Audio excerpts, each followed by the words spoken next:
একটা বড় খবর আপনাদেরকে দেখাচ্ছি। এই মহিলার ইট, আর এই মহিলাটা দান করে দিচ্ছে রাস্তার ধারে যে ইট লাগানো ছিল খামালকে খামাল একবারে পুরো দান করে দিচ্ছে, আর বলছে তোমরা যাও বাবরি মসজিদের জন্য এই ইট নিয়ে চলে যাও। তো কিভাবে দান করছে সেটা বুঝতেই পাচ্ছেন। হ্যাঁ,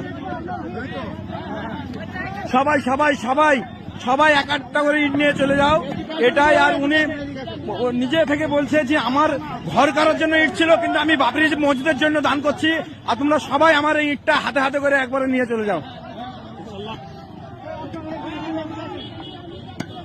তো দেখতে পাচ্ছেন কিভাবে ইটের খামাল রাস্তা থেকে সব নিয়ে যাচ্ছে, আর এই আমার চাচি মানে দান করে দিচ্ছে, যেহেতু বাবরি মসজিদে ইটের দরকার, আর সেই কারণে দান করছে, আর সবাইকে ডেকে বলছে আমার ইটগুলো সবগুলোই নিয়ে চলে যাও। তো আপনি কি উদ্দেশ্যে দান করছেন? আমি আল্লাহর রাস্তায় মসজিদ হবে বলে দান করছি।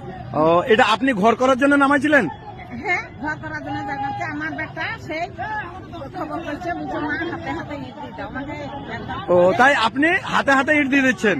ও, তো আপনি অনেক খুশি, আর ইটগুলা দিতে পেরে মানে হ্যাঁ অনেক খুশি। তো খামালকে খামাল পুরো ইট পুরো নিয়ে চলে যাচ্ছে, কেননা বলছে আমার যতটা ইট লাগবে, আমার যতটা সমর্থন আছে আমি পুরোটাই আমি এই দিয়ে দেবো এই ইট, তা তোমরা সবাই নিয়ে যাও, আমার খামালকে খামাল যত